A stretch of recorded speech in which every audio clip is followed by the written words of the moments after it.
if you rebel or oppose the universe with sufficient will and vigor, you eventually reach an impasse which is just like fencing with yourself. You have two knives crossed, see? And you are going to dig one of them. I mean, if you don't want to do it so dangerously, you can do it with knitting pins or even with chopsticks.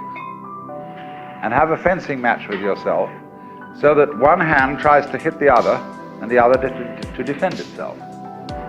Well, you reach a stick point because both hands know in advance what the other one's going to do. And I use that as comparable to the situation which arises when you have opposed whatever it is that you want to oppose sufficiently enough to discover that everything you defined as other turns out to be the same as you. Or to put it more exactly, I and not I turn out to be two poles of the same process. And it's the process rather than the poles that really constitutes you. The last word in metaphysics is, if you understand this, it's the whole secret. There is an inside for every outside and an outside for every inside. They go together, you see? When the inside moves, the outside moves. The movement of the inside is the same as the movement of the outside, and the movement of the outside is the same as the movement of the inside. When a globule of some kind changes its shape, this is the same thing as a change in the shape of the space that surrounds it.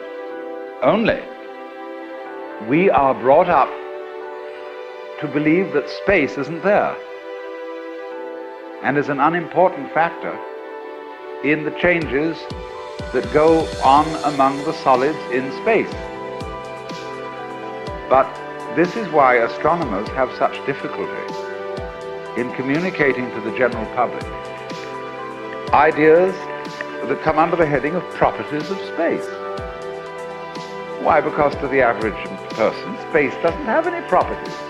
Space is just what isn't there. But we know now that space isn't nothing, that it has properties, only they are not yet clearly understood. And when space may be said to be curved, and by its curvature influence the way in which light is propagated, or when you can consider space as a magnetic field, you begin to realize that there's something you've been ignoring all the time. It was, for example, perfectly a matter of common sense to Dante, and probably many of his contemporaries, to regard space and mind as the same thing.